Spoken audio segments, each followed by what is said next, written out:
Yes, we did. I don't know what we're doing. Yeah, it doesn't matter. I don't know Nobody what knows we're what we're doing. We'll go Nobody with it. knows what we're doing. Welcome to the show with Co-host Catherine Brandt. Jesse the Shrink. Doug Sprinthal. Anna Vocino. And Andy Brandt Bernard. Look at that. Look how smoothly that went. Did great. You did We don't great. need practice. We don't need any practice. There's We're no all question about it. professionals So here. Anna, the Eat Happy Kitchen. It Yeah, says thanks Anna for having Vocino, me. Eat Happy Kitchen. What's an Eat Happy Kitchen?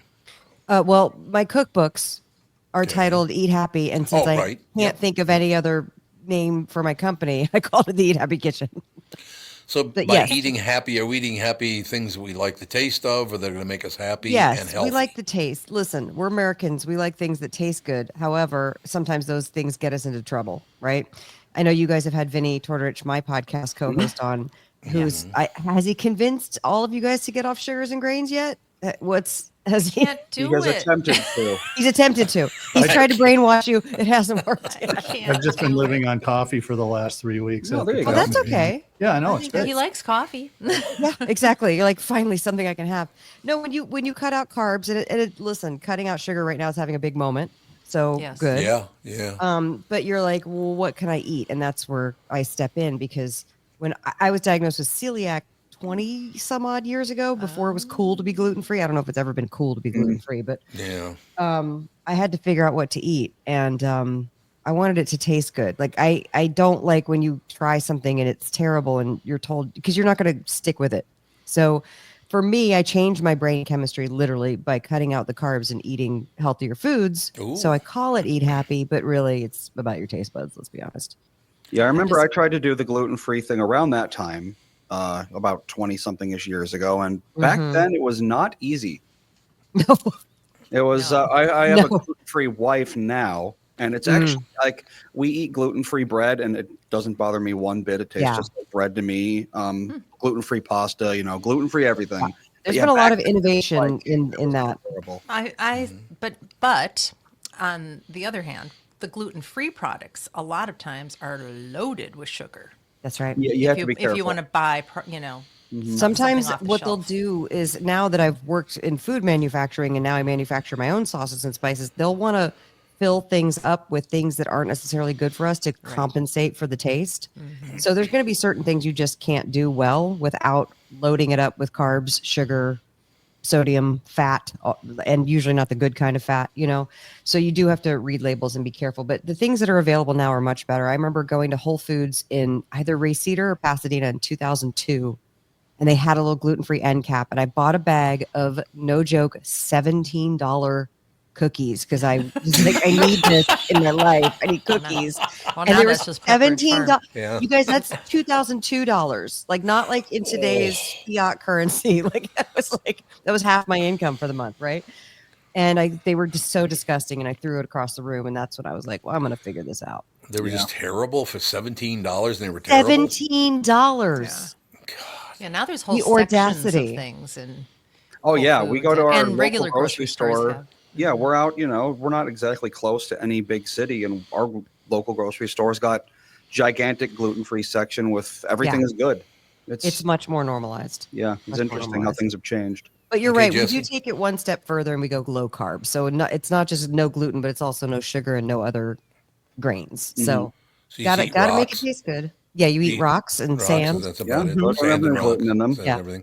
Jesse, are all these people insane? Yep. Jesse the Shrink. That is Jesse's diagnosis. Great. Certified insane. Wow, we've only been talking for how many minutes? And here he knows.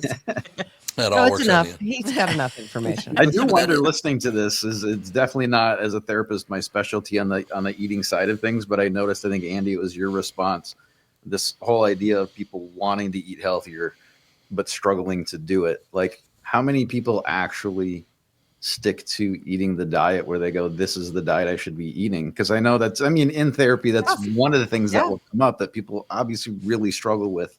How many people are actually able to stick to? I mean, I can't quantify that. However, I after my 12 years of anecdotally observing people, you can white knuckle through it and be like, I made all the changes and I did the things and I lost the weight. And then oftentimes then all the little demons that you're covering up will come out. They Yeah, have but no see, choice to. You're lucky because you get sick when you eat things you're not supposed to. Here's the thing: when I went gluten free, I started eating more carbs because calorie for calorie is just denser. Yeah, And I rice put on flour is weight, very you dense. know? Yeah. Yeah, rice flour, potato flour, Yep. tapioca starch, all that stuff. If you have a propensity for putting on weight, which I do, it'll get to you, and it did. And I just met Vinny at the right time and changed my entire focus to be low carb. But you're right, Jesse. It takes you. It don't worry. Any doubt or thing that you're working through in your life, there's going to be a giant spotlight on it for you to take a look. I suppose that is that. Now, and I'm not, this is not a political statement, it's a question. Is RFK Jr. helping us with all this stuff? Because he seems to be wanting to help people with their eating. It seems that way. I guess time will tell. Yeah, he hasn't done anything yet.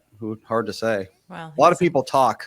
he Not a hasn't lot of gotten people into do. office. Or, Yeah, exactly. Well, that's what I'm Yeah, saying. that's true. But, Yeah, you it's know, he really can say weird. anything he wants. He can say we're gonna, make America the healthiest place on earth, but he might just get into office and then just, go to Fiji all year round. That's something that happens. Yeah. It's something that happens. Not a bad plan, actually.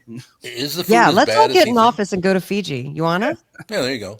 Okay. Is the food as bad as RFK Jr. says it is? Because he is just nailing food, no question. I mean, listen, there's a number of things. If him saying these statements publicly helps shine a light on, yes, we have a systemic issue with food. And what Right. I've noticed is, because I'm coming at this from an outsider, I had a listener call me in 2019 and say, hey, I lost 80 pounds cooking from your book. I've heard you talk on the podcast about, I know, right? I've heard you talk on the podcast about your marinara. Let's make it. I'm a food manufacturer. And I was like, but doesn't everybody make their own? And he's like, no, they don't. No. They buy the Really? jarred. Yeah. So I was like, well, okay, if we're going to compete with all these jarred sauces, it has to taste like I snuck in their kitchen and made it for them. I'm not going to mess around with like a subpar product. Why bother? The industry is too crazy. And so we launched the pasta sauces. And then what I've learned we finally scaled up. We make so much, we had to go to a bigger guy. But to find a bigger guy who doesn't want to adulterate it with bad ingredients is a struggle. So when you find the right partner, you're like, I got you. I'm never letting you go. I imagine on my scale, I'm only making my little pasta sauce company that has grown. But imagine that with every single category of grocery, what the adulterization and bastardization of our food has and gotten you so that they can hear make money. A lot of horror stories about small companies that are creating great products and then they're bought out, Yeah. and then all of a sudden they're crap. Well, I think the one that everyone's talking about right now is Siete. Do you guys know that brand? They Yeah. were bought by Yeah. Pepsi Love for Siete. $1 billion. Yeah. They're great, right? And listen, they are grain free, but they found some ways to be able to do it. They're almond flour tortillas and things like that.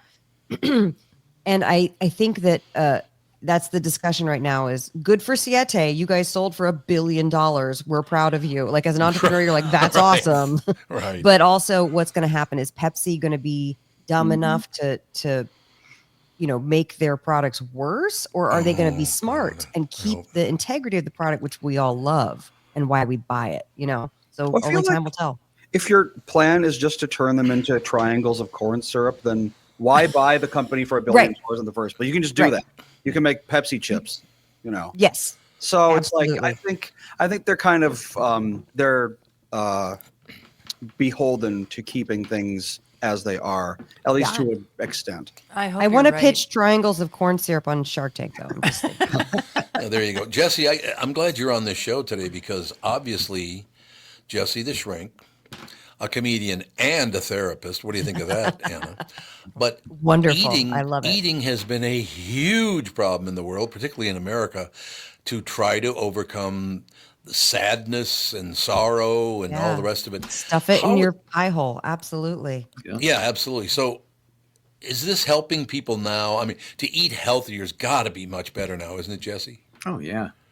Yeah, absolutely. I mean, it's nice listening to you guys talking about this because it clearly has ties into mental health. I mean, I get to see it when I was asking about how often do people stick to it. I mean, that is something that comes up in therapy. And when I have clients who, and I can think right now as I'm talking about it, of examples of specific clients where when they've been able to make that change with their diet along with other things, but when they're being intentional because you not only have the physical effects of eating healthier food, but you also can have the mental and emotional effect of, look at me being successful with doing this. Look at me having better self-discipline. Look at, you know what I mean? Like you're no longer carrying around that mental clutter of guilt of like, oh, I shouldn't be drinking this Pepsi.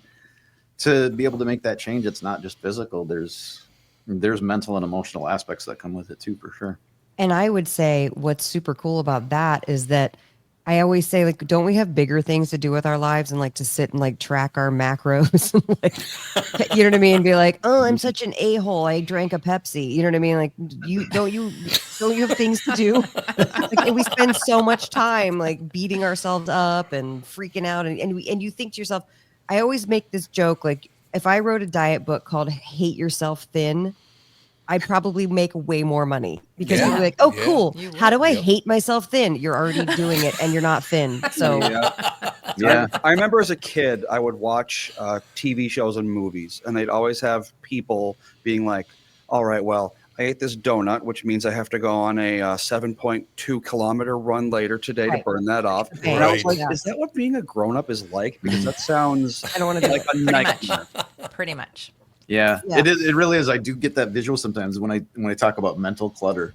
I think we all can relate to that. Think about that mental. What do we carry around? Oh, I probably shouldn't be eating this. Oh, I probably shouldn't have done this. I probably shouldn't have. It just it can consume so much, and to find a way to be able to clear some of that up. And that reminds me of, and you guys might know more than me about this, but I want to say sometime in the last year I was reading about they're looking at putting labeling on processed foods because of how much the research is really showing that there's kind of an addictive component that comes from a lot of the preservatives put in the foods now and the way that they're processed. It's showing people are having that reaction that you would have from like taking away an addicted cigarette smokers, cigarettes from them.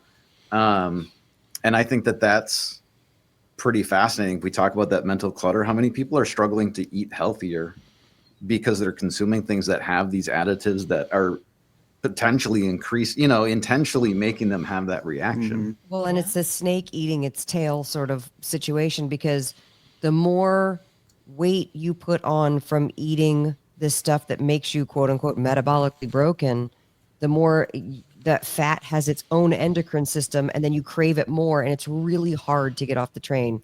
So the first 2 weeks are always pretty brutal, but once you do it, your body starts to learn how to do it, but you're right. All the mental stuff definitely comes up, but I see in food manufacturing, it's not just, hey, where can we put, like in my spices, like to find somebody to make the spices without any anti-caking agents or slip agents. They want to simplify the manufacturing process so that they can make more money faster.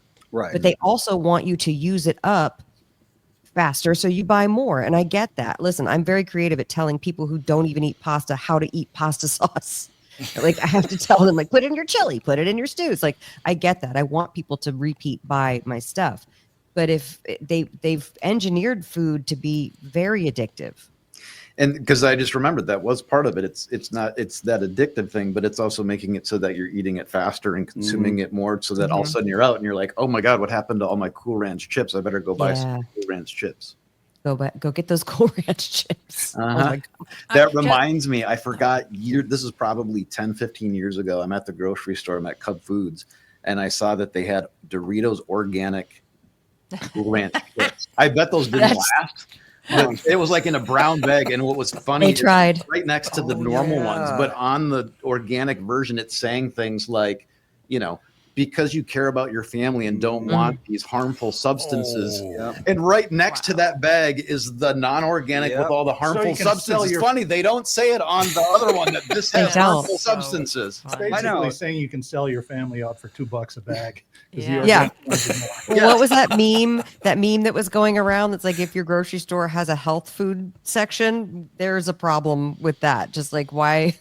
Shouldn't everything in the grocery store be real food we can eat and doesn't make us sick? Section, then that means alternatively, what are the rest of the sections? Yeah, what is the rest? Trash, but they don't label it trash section. No. Jesse, I have a question for you. Yeah. So how about mixed marriages with that's hard. One person that wants to eat healthy I call it a and house one person divided. that doesn't, or all of a sudden my husband's going a macro diet. I mean, that really is hard to do.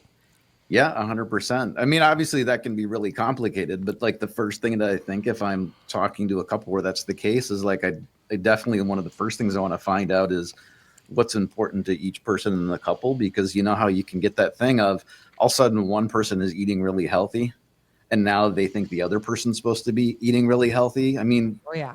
we've all experienced that to some degree in different domains. Somebody suddenly is like, I want to exercise all the time.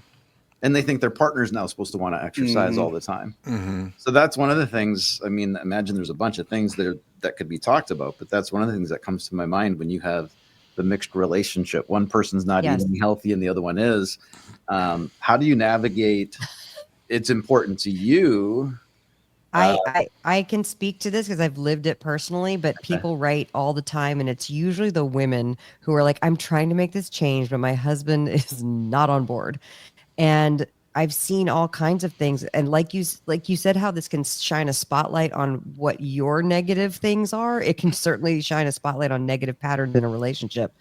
But I've lived this, because, Vinny has NSNG, no sugars, no grains, right? Mm-hmm. And I've joked for years, my husband is ASAG, all sugars, all grains. Mm-hmm. And he's that guy who's like, he lifts and he's ripped and it doesn't affect him what he eats until now. He's turning 53 and the blood work came back a little wonky. Uh-oh. And so, stuff comes home to roost. And now he's at home eating what I cook. But I mean, I've been talking about this in the public sphere for 12 years. And now 12 years later, he's doing it. But also too, if you're new in the journey, you don't want to feel triggered by watching them eat the bag of Cool Ranch that you used to eat. So there's going to be some discussions, I think, in the household. Like, when I'm fasting, I tell my husband, please take your meals in the car onward. Do not come past the driveway with your meals when I'm fasting.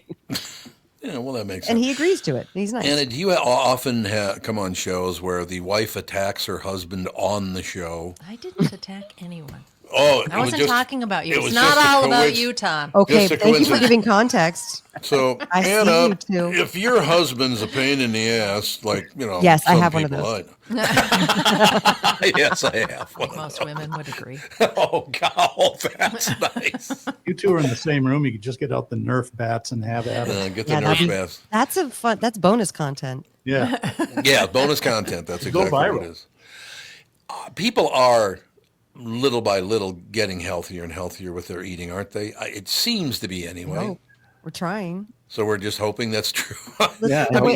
Didn't they just, by the way, am I making this up? Did I just see something that they're going to be banning red dye now? Like, that's been a thing talked about for years, but Have they still not banned all those dyes?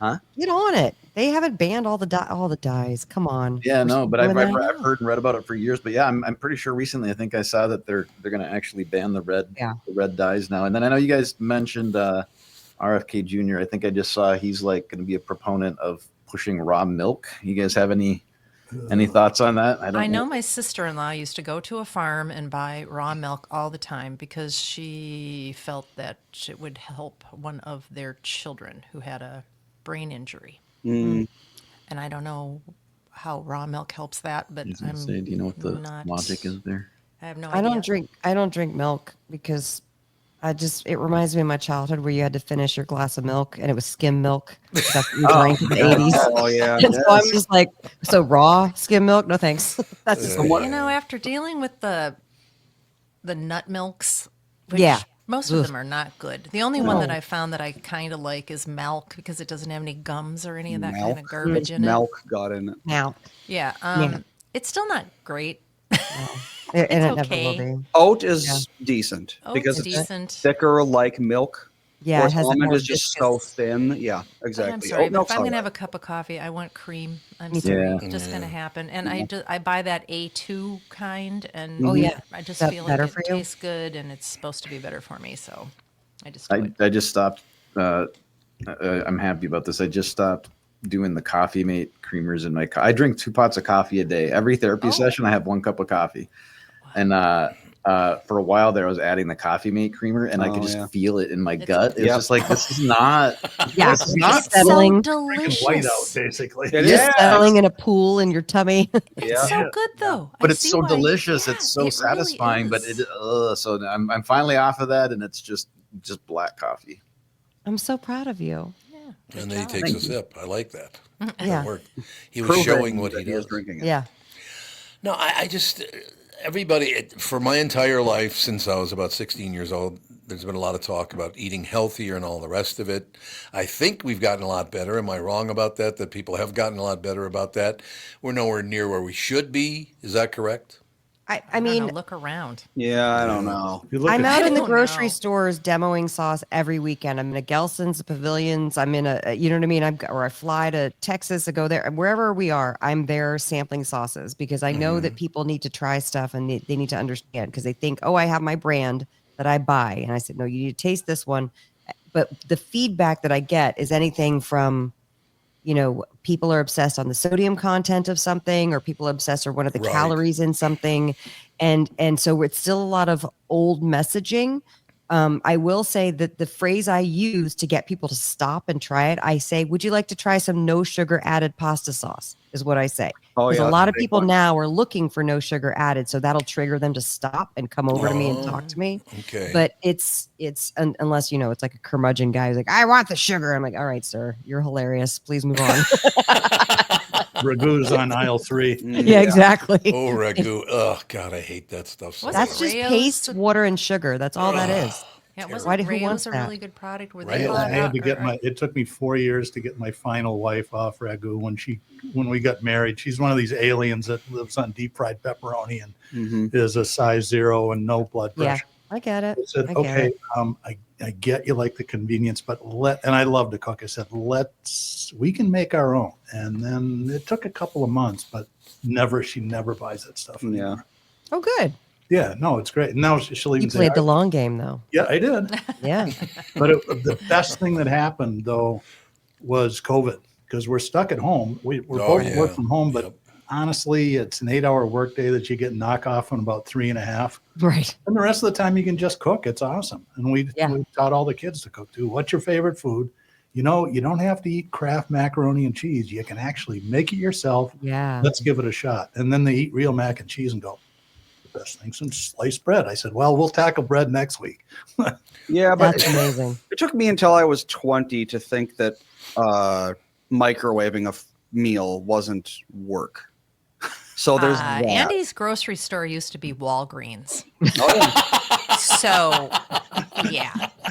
My friend referred to CVS as the grocery store one time, and I was like, you know, that's not a grocery store. Like, Yeah.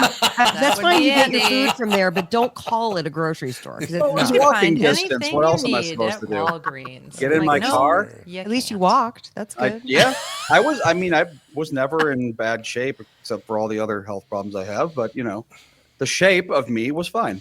Right. I do have a food related. This is going to make Tom drool, and it comes from the last show that we just did, wrapped up half an hour ago. I remembered the name of the Mexican restaurant near the Parkway Theater. Oh, yes. And it's still around. Pepitos. Oh, Pepitos is still there? Yep. Oh, I love That's Pepitos. been there Probably the forever. worst stuff for you in the world, but it's great. Oh, Anyway. God, it's so delicious. You go He's to drooling. I'll have to. I knew I'll have that'd to. I'll work. have to try that out next week. I was going to mention with Andy bringing up Walgreens. You said being a grocery store. Yeah. It reminded me that years ago I bought a Walgreens brand frozen pizza. Oh, God. Walgreens brand. has Wow. pizza. How that Huh. It How was does the that only pizza sponge I ever had to taste? throw out. I took a Yeah. few bites and I was just like, that says a lot. and it's funny because in a way I was like, I'm kind of disappointed, and I was like, nah, it's a Walgreens brand Yeah. pizza. My sense is Yeah, it we should tastes like call mixed RF maple rub. We should call somebody and say, Big Pharma Pizza. What do you think? Yeah, Yeah. there you go. Yeah. Well, it's like a Put long my time Ambien on ago- one side and my Adderall on the other side. A long time ago, Colgate Indeed. used to make frozen dinners, and no one Colgate? bought them because they assumed that they would taste like toothpaste. Toothpaste association. Yeah, exactly. They were, Toothpaste, like, Probably Salisbury rightly steak. so. they were like this toothpaste meal. I'm not eating that. And apparently they were good, but people just like they hear Colgate, they think toothpaste. Yeah, That makes sense. That's And you why get there's that- no such a thing as sriracha underwear. Right? Exactly. Yeah. Right. Yeah. Hey. Good point. Yeah, they should Well, in just some left the name. circles. Yeah, exactly. I was remembering too when you guys, I forget what it was you just mentioned a little bit ago, but when I was in my undergrad, I took a substance abuse addiction class, and the professor gave us an assignment to go for a month without consuming anything that had sugar. I think it was in the top 3 ingredients. It's impossible. And that was such an eye opener to Yeah. go to the grocery store and to literally Look at the not be labels. able to buy bread. Yep. Like Meat. all of this stuff. And you guys, I did not succeed a single day because we were supposed to document. Not I, one day. I didn't make it a single Jesse. day. I know. I'm glad you admitted that, though. That's bravery. Yeah, Aw, we did thank keto you. for a while, and I remember I was like, "Oh yeah, I'll just go get some lunch meat." Oh, what corn No, syrup ingredient you number won't. 2? It's like, how? Why? Why? I did the Fancy Food Show, which is a super fun show for emerging brands, and there's a woman from Croatia who's bringing truffles as well as like oils and stuff with truffle salts, things like that, all truffle products.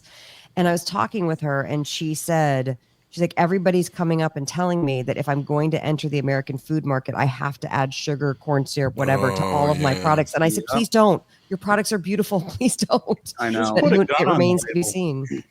Yep. Tino Lettieri, remember he had a frozen food company for a long time. Yep. And he had me taste something. And I said, "Oh, it's a little sweet." He took my face and kissed me. He said, "It's so fabulous to hear an American say I know. something's too sweet." We're all hooked. We're all hooked on the sugar. Pretty much. Yeah, I don't like sweet pasta sauce. Yeah, A me lot either. of it Sweet is pasta very sauce, sweet. Sweet It's weird. meat. Things that should be savory should be savory. I think. Agreed. Stay in your lane, savory foods. Exactly. Yeah. God, we're gonna have to have Tino on the next time you're on, Anna, so you could, you could go back and forth with the deal. That'd be great. Yeah. Oh, let's do it. Listen, I have mad respect for anybody who does frozen because it's hard enough pushing a shelf stable product across the country and all the shipping and the logistics. Frozen, Oh forget it. yeah, refrigerated trucks and everything. Yeah. Yeah. No. I Lose suppose your that shirt. is true. So how do you come to believe people when you buy their product? Do they always list all the great ingredients on question. there, or do they You leave have stuff to. off? Oh, yeah, that's what I thought. Yeah. You have to. However, I'll tell a quick story of when I was Okay. making my spices and we were going through research and development with one particular company, and it was a difficult process. And in my barbecue dust, so all my spices are just the ingredients are just the food. There's no fillers or anything like that, which I mentioned. So they said your barbecue dust is clumping, it's caking. And so we need to put some sort of anti-caking agent in there. And I was like, I don't think you understand. I am the no sugar, no grains lady. We're not putting anything in there. I think that we've gotten as Americans so far away from the properties, like how food behaves. So think about garlic, when you're cutting fresh garlic, how it makes your fingers all sticky, because garlic is sticky, right? So if you put garlic powder in something and it's any sort of humidity, it's going to start to cake. Well, that's why they put anti-caking agents into the spices, right? And I said, well, what if we were able to educate the consumer and say, no, this is actually a sign of freshness, instead of it being like not. And they said, well, then we're only going to give you a 3-month shelf life. So you either need to reformulate, put the anti-caking agents in, or a 3-month shelf life. I'm like, well, that's not going to do because by the time I get it, I have 3 weeks left to sell it, right? And so I hired a consultant who's in his email signature said, launching a food revolution. Okay. I hired this consultant to help me reformulate. And I said, what can I do? I can't put in the anti-caking. And he said, put in the whatever it was, the brown rice hulls or whatever it is that they use, which is a fiber to keep things from sticking. Just put it in and it's not going to be statistically significant, and just don't put it on your ingredient label. And I blew my top, like the anger thing from the inside out. I was like, rah, like what? Yeah, because isn't there a percentage where if it's less than like 0.1%, You don't have to disclose it. If it's not one of the major allergens, you don't necessarily have to disclose it. And so I think the trend of like getting to know who your food makers are, then you can see who's telling the truth. But I thought to myself, somebody who just wanted to get their project done would be like, yeah, okay, just put it in. We just need to get this done.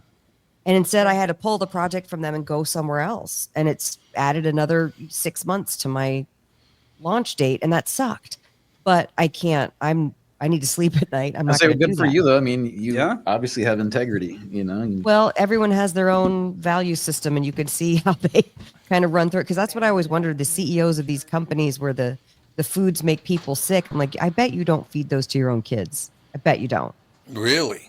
or do they because I'm Or do probably they you're 'cause they're right, like- but I was like, but Yeah. oftentimes we will convince ourselves Yeah. because then that Maybe. makes it so that we Yeah. can maintain that sense of integrity, right? Is like, Mhm. oh no, our product is safe. So I don't know.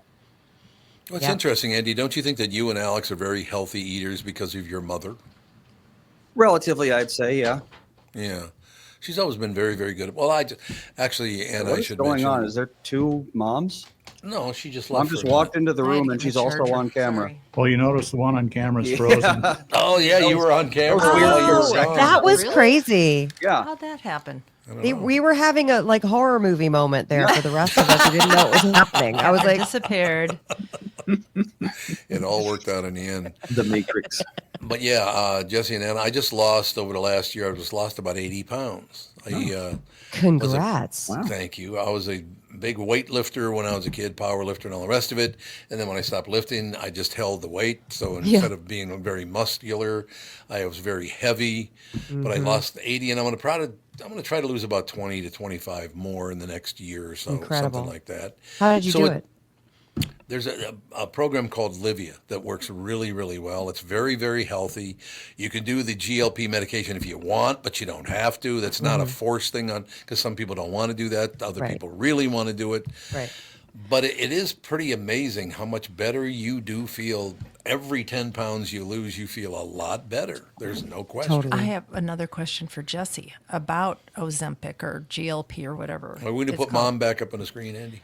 My battery is Up to still her. trying to figure out how to. Oh, it's up to her. Okay. Yeah, I didn't realize my computer was unplugged for 2 days. Sorry. Whoops.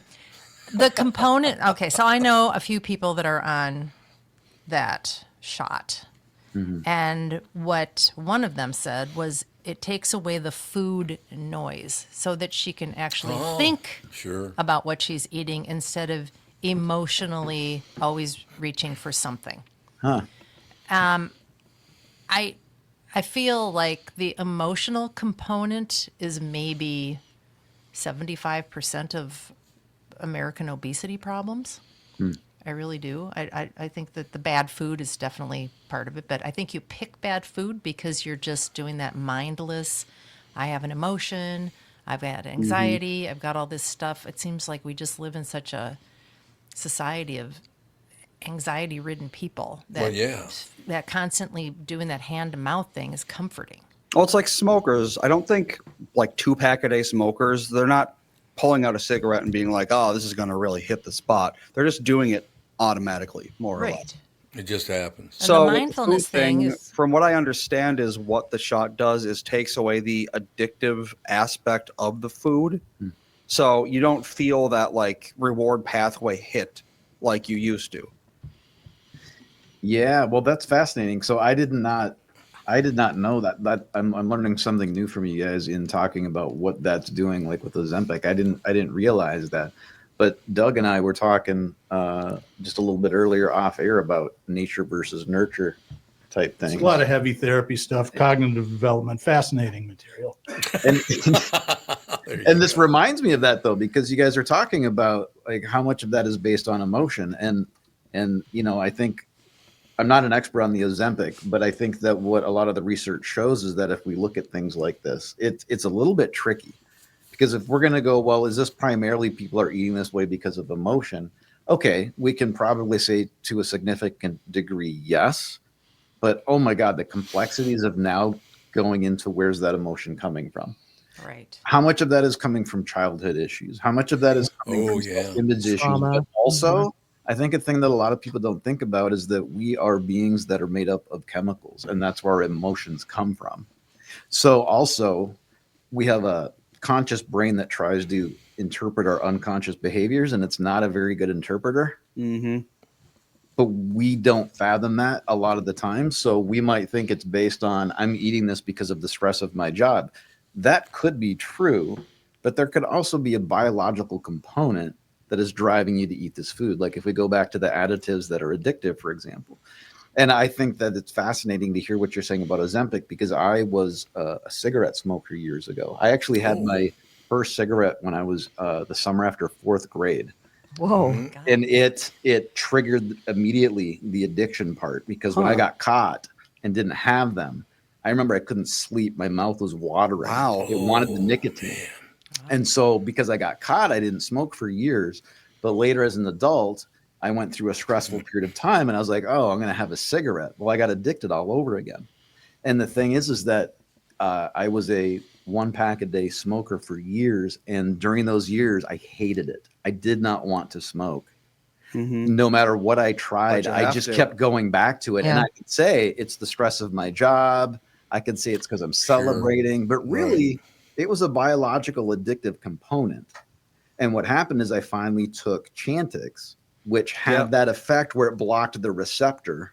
Right. And so over time, That's I great. was able to have the craving go away. Did you have like LSD influenced dreams when you were on that stuff? Because I I've heard that 25 times, and it finally 16 years ago it finally took. But I took Wellbutrin, and I'm like, oh my God, I'm like back in college. Yes, 100. That was that's exactly what we know what you did in college. back in the day, and they were absolutely wonderful dreams. Fortunately, they were not nightmares. They were very vivid, fantastically creative dreams. But you had to wake up and then just take a couple minutes. It's like, what the hell just happened? Where am I got that when I started my thyroid medication. Just like I felt like I was dreaming 30 hours a night. And then it just kind of went away eventually. But it's interesting how these things can influence your subconscious like that. And it's kind of, Ozempic wasn't really designed to do that, nor was Wellbutrin, and nor was Viagra. The actual thing was always the side effect. effects. It's Right. Oh, yeah. Half of everybody's drugs walking around out with there. boners and they don't smoke anymore. What the hell's going on? And God love Americans for always taking the shortcut, right? Yeah. We're really good at that. Well, that does happen. Now, I do have another question, and it basically is for Jesse and Anna, because it's something that talking about people maintaining a healthy weight and eating healthy food and doing all the rest of it. What do you do if you grew up Catholic and about 80% of the meals you eat are at Italians' houses? Yeah.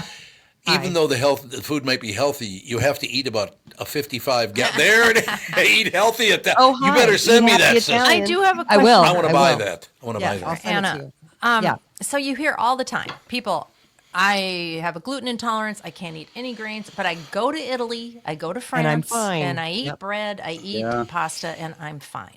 Is that true for you? Can you do that?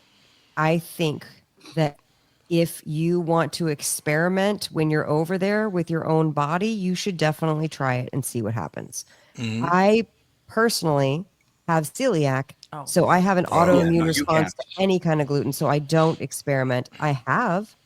But the thing is in Italy that's very interesting is that they test every child by the age of 6 for celiac.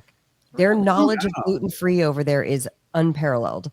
And also too, the Italians' nature is you love food, I love food. It's not like you're choosing to be gluten-free. We're going to still make sure we can feed you because that is love in our culture, right? Absolutely. Whereas in California, if I say, I know how to navigate a menu, I've been doing this so long. I know how to get the chicken salad or the steak or whatever the things are. So I don't say what my food allergies are, right? Because the kickback you get with the eye rolling or the like, I walked into California Chicken Cafe or whatever that thing is in Woodland Hills. And I was like, hey, do you have not a chicken sandwich, but can I get the chicken on the salad? And she goes, it's not gluten-free. Like she just jumped. I didn't even say anything. And she was like, nothing we have is gluten-free. And she just said that. And I was like, oh, okay. Like nothing, like not even just plain chicken. No, it all has gluten. Like it was so weird. And I was like, thanks. And I just walked out. I was like, okay, you don't want me here. Like it's so weird. The opposite in Italy. So, but if you want to try and experiment, I'm not telling people to go against doctor's orders, but some people don't eat gluten because it doesn't agree with them. They have no diagnosis, but you could see when you're in Europe if it's different. And same thing with dairy too, with the A2 strain of casein that's different. And I just had such a great memory just now going to my friends' houses, St. Joseph's School. We go to the house, nice Italian boys. And of course, mom and dad were there, but grandma did the cooking. Yeah. So when you sat down, if you didn't eat 2 full plates of food, what, you don't like my mother's cooking? You don't like grandma's cooking? What are you doing? Level 10 guilt. Yeah, absolutely. That's exactly Absolutely. it. I know it. I've done it.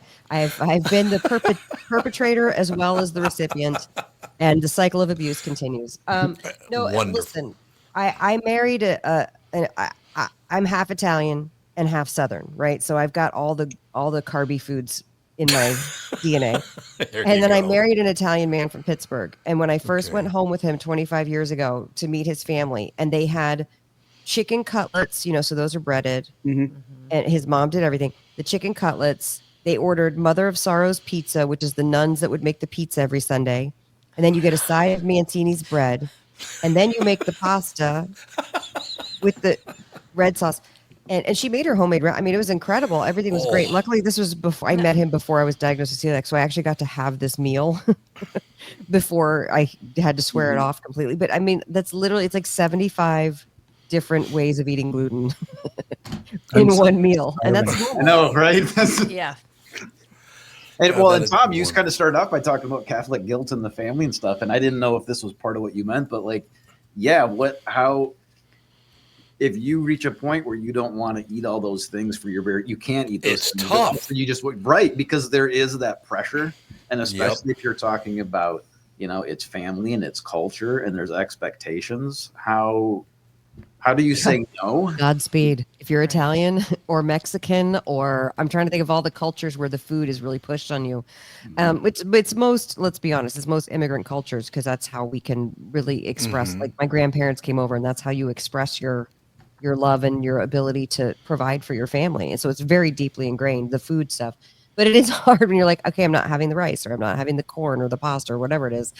In your culture, you have to find a way to be strong, or you can just lie and say you have celiac. The doctor said I can't eat it. There you go. I don't know.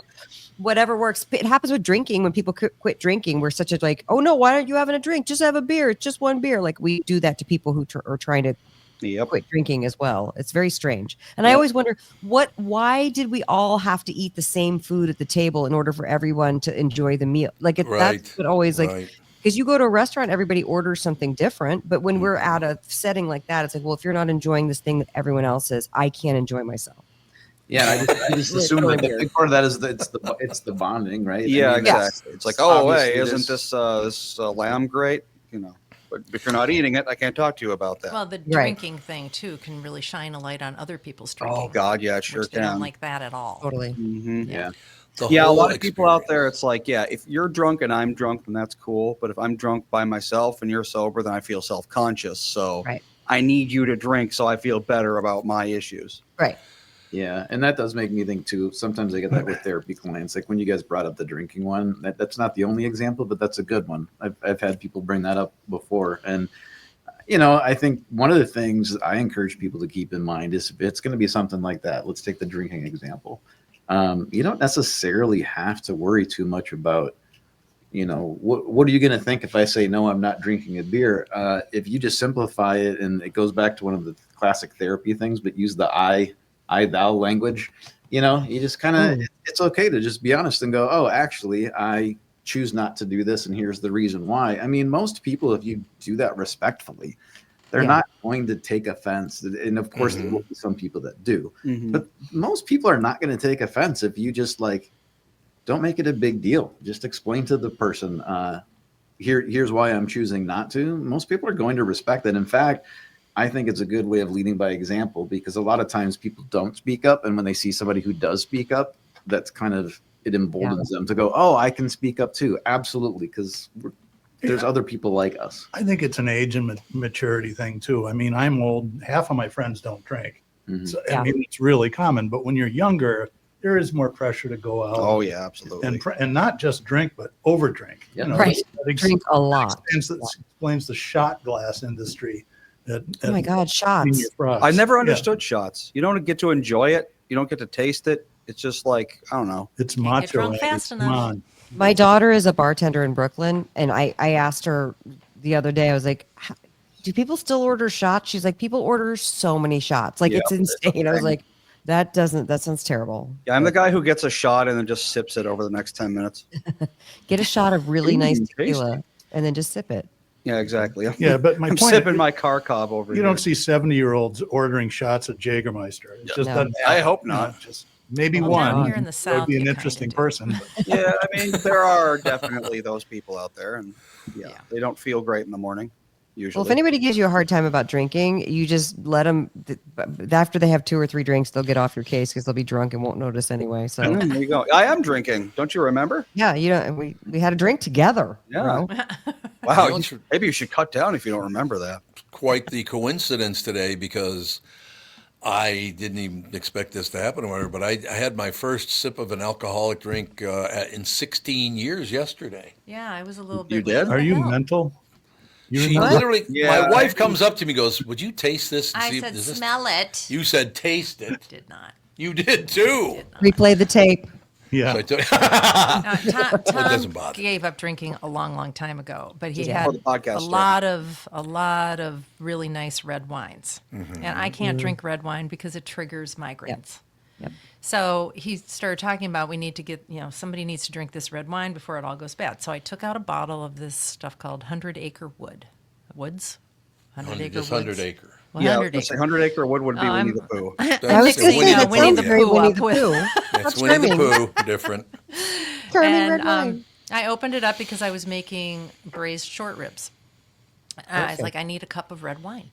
So I opened it up and I smelled it, and I'm like, I'm no red wine drinker, but this does not smell Might right. be skunked. I said, Yep. it smelled good enough to put in cooking. Because if it Totally. goes By the way, vinegary, if it's still something is gonna be- corked, you can still put it in. Yeah. Absolutely. Yeah. So I brought over some of it to you because you always know when a red wine is good or bad. Mm-hmm. And yeah, and you took a sip, and I'm like, oh, you haven't How was done that it? in a long time. He said it was not good. He It was said I not would good. throw that away. Yeah, it was Yeah, not so not good. only you had a sip of alcohol, but you had a sip of bad alcohol. Yeah. Wow. Way to Interesting. break the streak. But that stuff never bothered me anyway. There was another time in the 15, 16 years that I stopped drinking. There was another time we went to a restaurant and I ordered no alcohol beer. And I had 2 glasses of it. And then they were going to bring a third out. And I realized it was not no alcohol beer. It had alcohol in it. No, But it didn't bother me in the least. Pretty big mistake. I know. They're That's a supposed real- to bring, with the NA beer, they're supposed to bring the bottle out. Yeah, right. Yes. Right. That's exactly right. Oh, we So I mentioned drinking and then Anna froze up. froze up. You look like you're taking a drink right now. As a matter of fact, you got your hand up like this. I gotta hope we didn't lose Anna Well, there's I also think we different. might have lost Anna. Oh. because we only got 2 minutes left anyway. I mean, there are different I wanted to kinds say of goodbye. alcoholics, right? There's Oh, the there's kind no that take question one about sip it. and then that can send them on a downward spiral. And I mean, Yep, you there she is. Yes. you I'm were still more here. of Sorry. a kind of like almost a binge drinker kind of person. When you went out with the guys, Yes, it was right. like 40 bottles of wine or nothing. It was just that's how it was. You weren't drinking in the morning. No, Yeah. no. I was never that Yeah. kind of a drinker or It was whatever. a different kind of drinking. But it was always wine too. I could not drink. Oh my God, if I drank whiskey, it's like, I'm going to fight all of you. I could I not swear. drink whiskey. Angry drunk. Whiskey and Only with tequila. whiskey. Whiskey. Yes.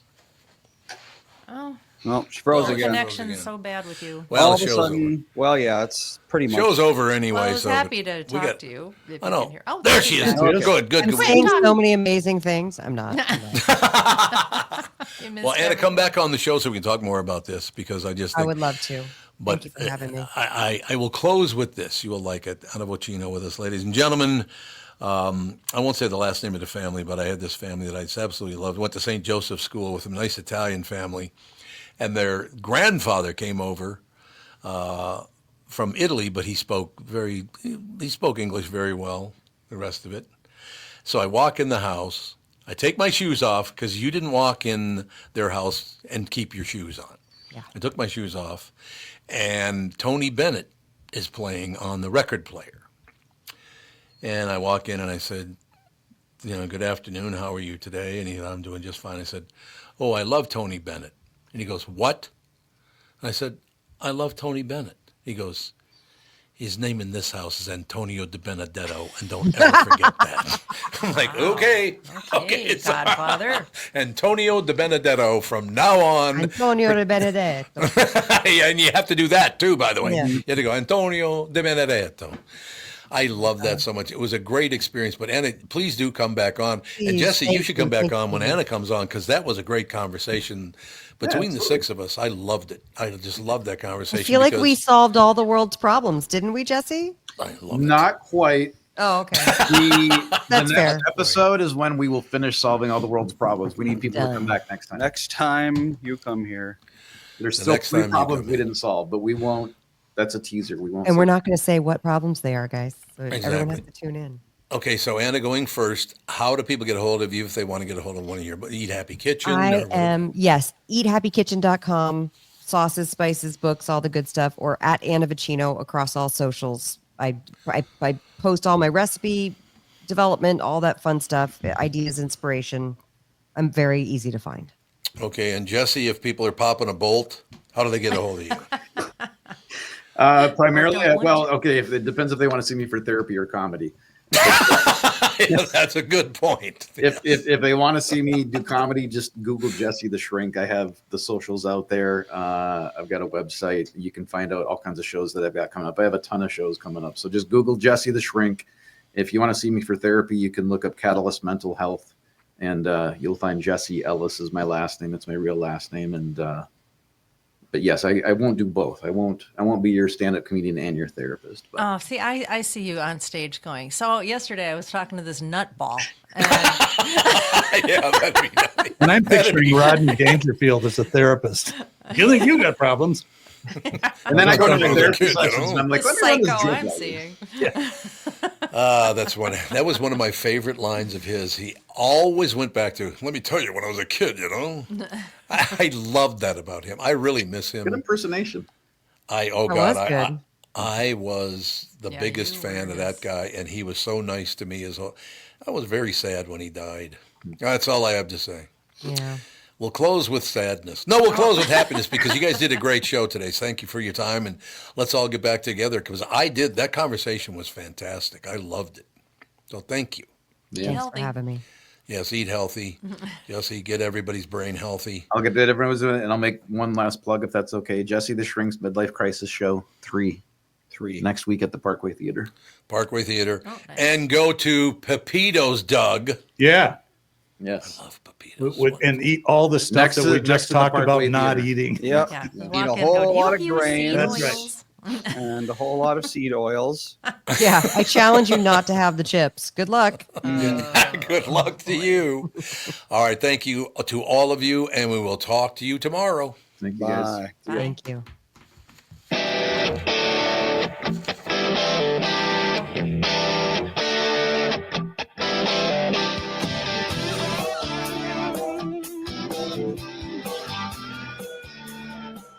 Got a picture in my pocket reminds me of this rose before. Every time I hear the singing reminds me how you talking